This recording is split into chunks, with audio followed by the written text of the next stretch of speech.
విజయ నిర్మల 100వ చిత్రం. Natasekhara, super star hero Krishna Devadasu. అధునాతన బెంగాలీ సాహిత్యంలో రచయిత శరత్ చంద్ర చటర్జీకి ఒక విశిష్ట స్థానం ఉంది. ఆయన రాసిన నవలల్లో అత్యధిక ప్రజాదరణ పొందిన నవల దేవదాసు. నాటి బెంగాలీ సమాజంలోని ఫ్యూడల్ పరిస్థితులు, మధ్యతరగతి కుటుంబ జీవితాలు ఆయన రచనల్లో సజీవంగా నిలిచేవి. అందుకేనేమో ఆంధ్రదేశంలోనూ ఆ నవలలకు అంత ఆదరణ లభించింది. అలాగే సక్సెస్ కంటే ఫెయిల్యూర్నే ఎక్కువగా గుర్తుపెట్టుకుంటాం. ప్రేమ కన్నా వియోగాన్నే అధికంగా తలుచుకొని బాధపడతాం. అందుకే రొమాంటిక్ ట్రాజడీ కూడా సాధారణంగా అందరికీ నచ్చుతుంది. శరత్ తన కథల్లో పాత్రల మధ్య అమరిన ప్రేమను ఉదాత్తంగా చిత్రీకరించడం వల్ల తెలుగువారికి అవి బాగా నచ్చాయి. ఆయా పాత్రల ఎడబాటుకి, బాధలకు వెనుకున్న కారణాల జోలికి వెళ్లకుండా వాటిల్లో తాదాత్మ్యం చెందే సెంటిమెంటు, మెతక మనసు మధ్యతరగతి ప్రజలకే ఎక్కువగా ఉంటుంది. అందుకే దేవదాసు వంటి ఇతివృత్తాలకు ఆ రోజుల్లో అంతగా ఆదరణ లభించేది. ఈ కారణంగానే దేవదాసు చిత్రాన్ని 1953లో తెలుగులో నిర్మించినప్పుడు ప్రేక్షకులు బ్రహ్మరథం పట్టారు. ఇందులో నటించిన అక్కినేనిని మించిన ట్రాజిడీ కింగు మరెవ్వరూ లేరన్నారు. అటువంటి చిత్రాన్ని ఈస్ట్మన్ కలర్ సినిమాస్కోప్లో రూపొందించడానికి నటి, దర్శకురాలు విజయ నిర్మల సంకల్పించినప్పుడు ఆమె సాహసానికి అందరూ ముక్కున వేలేసుకున్నారు. ఎందరు వద్దంటున్నా తన పట్టు విడవకుండా దేవదాసు చిత్రాన్ని ఆమె రూపొందించారు. దేవదాసు కథతో రూపుదిద్దుకున్న 9వ చిత్రం ఇది కావడం గమనార్హం. ఆ చిత్రం జయాపజయాల సంగతి ఎలా ఉన్నా విజయ నిర్మల పట్టుదలని చిత్ర పరిశ్రమ మొత్తం ప్రశంసించింది. దేవదాసు నటిగా ఆమెకు 100వ చిత్రం కావడం గమనార్హం. అల్లూరి సీతారామరాజు చిత్రం తీయడానికి సీనియర్ నిర్మాత డిఎల్ నారాయణ ఎలా కారకులో అలాగే దేవదాసుకు ఆయనే స్ఫూర్తి. ఎందుకంటే అల్లూరి సీతారామరాజు తర్వాత సొంత బ్యానర్లో ఏ సినిమా తీయాలా అని కృష్ణ, విజయ నిర్మల ఆలోచిస్తున్న తరుణంలో డిఎల్ వారి దగ్గరకు వెళ్ళారు.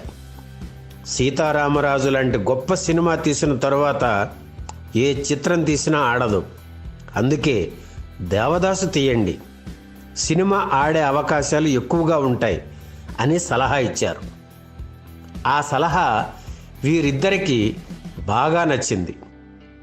దేవదాసు నవల హక్కులు శరత్ సోదరి దగ్గర ఉన్నాయి. సంగీత దర్శకుడు రమేష్ నాయుడికి కలకత్తా గురించి, అక్కడ వ్యక్తుల గురించి అవగాహన బాగా ఉండడంతో రైట్స్ కొనుక్కొని రమ్మని ఆయన్ని కలకత్తా పంపించారు కృష్ణ. 35,000 రూపాయలకు ఆ హక్కులు కొనుక్కొని వచ్చారు రమేష్ నాయుడు. ఆ తరువాత పాత దేవదాసు చిత్ర నిర్మాత డిఎల్ నారాయణ కృష్ణ దగ్గరకు వచ్చి 90,000 ఇస్తే సినిమా నెగటివ్ రైట్స్ ఇస్తానన్నారు. అయితే ఒరిజినల్ రైటర్ బంధువుల దగ్గర హక్కులు కొనడంతో సినిమా నెగటివ్ రైట్స్ అక్కర్లేదని కృష్ణ చెప్పేశారు. అప్పుడు ఆ హక్కుల్ని అక్కినేని నాగేశ్వరరావుకు అమ్మేశారు డిఎల్ నారాయణ. మానసికంగా సిద్ధమయ్యాక 1974 ఫిబ్రవరి 15న దేవదాసు తీస్తున్నట్లు ఓ పత్రికా సమావేశంలో ప్రకటించారు కృష్ణ, విజయ నిర్మల. ఈ సమావేశంలో డిఎల్ నారాయణ కూడా పాల్గొన్నారు. సైగల్ హిందీలో దేవదాసు చేసిన 17 ఏళ్లకు నేను తెలుగులో ఆ సినిమా నిర్మించాను. నేను తీసిన 27 ఏళ్ల అనంతరం కృష్ణ నిర్మిస్తున్నాడు. అతని ప్రయత్నం విజయవంతం కావాలని ఆశిస్తున్నాను అని అన్నారు డిఎల్ నారాయణ. ఈ ప్రకటన ఆంధ్రదేశంలో సంచలనం సృష్టించింది. కృష్ణ దేవదాసు పాత్ర వేయడం ఏమిటి, ఆ సినిమాకు విజయ నిర్మల దర్శకురాలా అనే విమర్శలు వెల్లువెత్తాయి. ఆ విమర్శలన్నీ స్వీకరించి ఛాలెంజ్గా తీసుకుని తన శక్తి వంచన లేకుండా నటించారు కృష్ణ. దేవదాసు పాత్రలో ఒదిగిపోవడానికి ఆయన ఎంతగానో శ్రమించారు. ప్రేమికునిగా ఆ ప్రేమను పొందలేక, జీవితం ఆనందంగా గడపలేక తాగుడికి బానిసైన భగ్న ప్రేమికుని ఆయన నటన అలరించింది. ఆ సమయంలో వేరే ఏ చిత్రంలోనూ నటించకుండా ఈ సినిమాకే ఏకధాటిగా పనిచేశారు. డల్లుగా కనిపించే సీన్లలో భోజనం మానేసి షూటింగ్లో పాల్గొనేవారు. ఒరిజినల్గా గడ్డం పెంచి నటించారు. అలాగే పెంకితనం, ఆత్మాభిమానం, ప్రేమ కలిగిన పార్వతి పాత్రను విజయ నిర్మల సమర్థవంతంగా పోషించారు. 1974 జూలై 20న దేవదాసు చిత్రం షూటింగు వాహిని స్టూడియోలో మొదలైంది. విజయ నిర్మలపై చిత్రీకరించిన తొలి షాట్కు Sivaji Ganesan camera switch on చేశారు. పాత దేవదాసులో పార్వతిగా నటించిన సావిత్రి తొలి క్లాప్ ఇచ్చారు. అంతేకాదు, ఈ చిత్రం విజయవంతం కావాలని ఆమె విజయ నిర్మలకు ఆశీస్సులు అందజేశారు. ఈ సందర్భంగా ఒక విషయం చెప్పాలి. అదేమిటంటే, పాత దేవదాసు చిత్రాన్ని రూపొందించిన వేదాంతం రాఘవయ్యతో విజయ నిర్మలని పోల్చి చూడటం ఉచితం కాదు. ఎవరి ప్రత్యేకత వారిదే. శరత్తు నవలకు న్యాయం చేయడానికి ఆమె ఎంతో కృషి చేశారు. నేను మళ్ళీ దేవదాసు చిత్రం తీయడాన్ని అందరూ అర్థం చేసుకున్న విధానం వేరు, నేను అనుకున్నది వేరు. అద్భుతమైన ఆ విషాద కథాంశానికి అప్పట్లో టెక్నికల్ హెల్ప్ లేదు. ఎంతో లావిష్గా తీయడానికి అవకాశం ఉన్న సబ్జెక్ట్ అది. దానికి తోడు టెక్నికల్గా, క్రియేటివ్గా కాలానుగుణంగా వచ్చిన మార్పులను కలుపుకుని ఒక సరికొత్త పంథాలో హై స్టాండర్డ్స్తో తీయాలనుకున్నాను, తీశాను అని అంటారు విజయ నిర్మల. అలా సున్నితమైన భావాలను చిత్రీకరించడంలో ఆమె నిశితమైన ఆలోచనలకు, ఆధునిక అభిరుచులకు కలర్, సినిమా స్కోప్ బాగా దోహదం చేశాయి. భారీ సెట్స్, అవుట్డోర్ షూటింగ్స్ ఆకర్షణని పెంచాయి. ముఖ్యంగా విజయ నిర్మల తీసిన కొన్ని సింబాలిక్ షాట్స్ ప్రేక్షకులను బాగా ఆకట్టుకున్నాయి. రచయితగా ఆత్రేయ గురించి ప్రత్యేకంగా చెప్పుకోనక్కర్లేదు.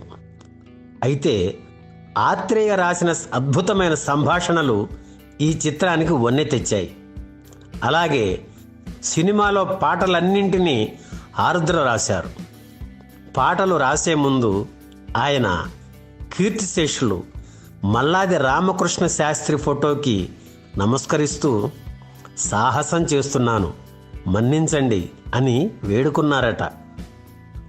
మేఘాల మీద సాగాలి, పొరిగింటి దొరగారికి పొగరు ఎక్కువ వంటి పాటల విషయం పక్కకి ఉంచితే జీవితం ఏమిటి, ఇది నిషీధి సమయం పాటల్లో వేదాంత భావాలు జోడించి రాశారు ఆరుద్ర. దానికి తగ్గట్లుగానే రమేష్ నాయుడు ఆ పాటలను స్వరపరిచారు. జగమే మాయ, బ్రతుకే మాయ వంటి పాపులర్ సాంగ్ని తిరిగి ఎట్లా ట్యూన్ చేస్తే బాగుంటుందో అనే విషయంలో మానసిక సంఘర్షణకి లోనై ఇది నిషీధి సమయం పాటను ఆయన స్వరపరిచారేమో అనిపిస్తుంది. అలాగే ఈ సినిమాకు ఆయన అందించిన నేపథ్య సంగీతం చిరస్మరణీయంగా ఉంది. అల్లూరి సీతారామరాజు, దేవదాసు చిత్రాలు రెండు ఒకే ఏడాది విడుదలయ్యాయి. ఒక చిత్రం తీపి అనుభవాన్ని, మరో చిత్రం చేదు జ్ఞాపకాన్ని మిగిల్చిందని హీరో కృష్ణ చెబుతారు. ముఖ్యంగా దేవదాసు చిత్రం అపజయానికి కారణాలను ఆయన వివరిస్తూ, దేశం కోసం ప్రేమను త్యాగం చేసి ప్రజలకు జీవితాన్ని అంకితం చేశాడు సీతారామరాజు. అలాగే తను ప్రేమించిన వ్యక్తికి గాక వేరే వ్యక్తికి ఇచ్చి పెళ్లి చేయబోతుంటే అది ఇష్టం లేక ఆత్మహత్య చేసుకుంటుంది సీత. నన్ను, నిర్మలని ఆ సినిమా ఎంతో హైప్కి తీసుకువెళ్ళిన తర్వాత దేవదాస్ తీశాం.